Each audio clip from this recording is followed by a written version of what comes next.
Պարոն Կարապետյան, դուք դատական գործընթացի մասին եք խոսել, գիտեք հրապարակումների հետ կապված։ Հիմա դատի տվեցիք նաև ձեր հորեղբոր մասով, FSB գործակալ, այսպես ասած, լինելու այդ հրապարակումների մասով եւ ձեր քաղաքացիության։ Դատարան հայցը ներկայացվել են։ Այո, ներկայացվել է արդեն process-ի մեջ է։ Ում եք դատի տվել կոնկրետ, որտեղ մի քանի հրապարակումներ եղան։ Ճիշտը որ ասեմ, բոլոր հրապարակումներին չեմ հետևել, ավելի շատ մեր փաստաբաններն են հանել թե ով է այդպիսի բան ասել, վայրենախավիզքաբանական փոքրիկ խմբակի։ Ընտրությունից մեկ շաբաթ առաջ Դոնալդ Թրամփը իր աջակցությունն է հայտնել Նիկոլ Փաշինյանին։ Արդյոք սա միջամտություն չէ ընտրություններին։ Եվ նաև հիշենք, թե ովքեր են Նիկոլ Փաշինյանին աջակցություն հայտնել։ Շատ մտահոգիչ է, բացի Դոնալդ Թրամփը նա մեր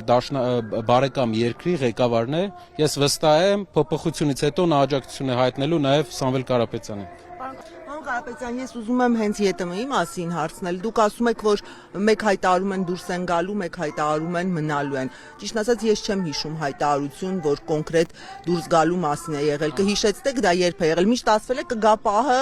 եւ որոշում կկայացվի Եվրամիության եւ Եվրասիական տնտեսական միության միջև ներողություն հարցս ավարտեմ եւ հիմիկվա այս լարվածությունը, այս հայտարարությունները,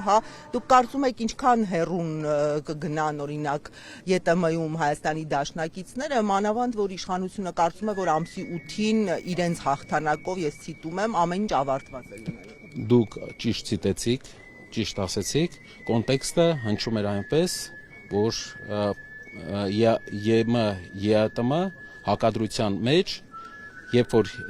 ԵՄ մտնելու ժամանակը գա, ԵԱՏՄ-ից դուրս կգա, դա կոնտեքստը ընդհանուր խոսքի այդպիսինն էր։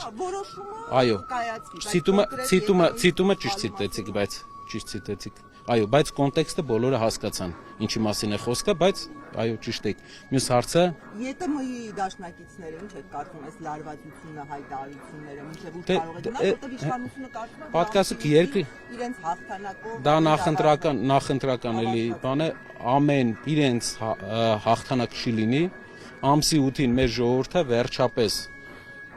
կորոշի գնալ հենց իրապես կառուցվող Հայաստանի։ Պարոն Կարապետյան, Հանրապետության հրապարակում այսպես ռազմական շքերթ է ընթանում, ըստ էության վերջին 10 տարիների ընթացքում դա առաջին շքերթն է։ Ինչու է հենց հիմա ընտրությունների նախաժեմին է։ Նախընտրական process է ցույց տալու համար, որ իրենք կարողացել են ինչ որ զենք գնել, բայց ես վստահ եմ, որ հաջորդ իշխանությունները զենքը նվեր են ստանալու, շատ էժան են գնելու եւ Հայաստանը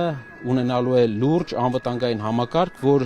զենքերը իրար հետ համահունչ են լինելու։ Այսինքն մասնագիտական առումով մասնագետները ձեզ կներկայացնեն, որ կա անհամահունչություն մեր զինանոցի մեջ, իրար հետ չեն խոսում։ Եվ դա բերելու է մեծ խնդիրների, բայց դա ավելի շատ մասնագետները կներկայացնեն։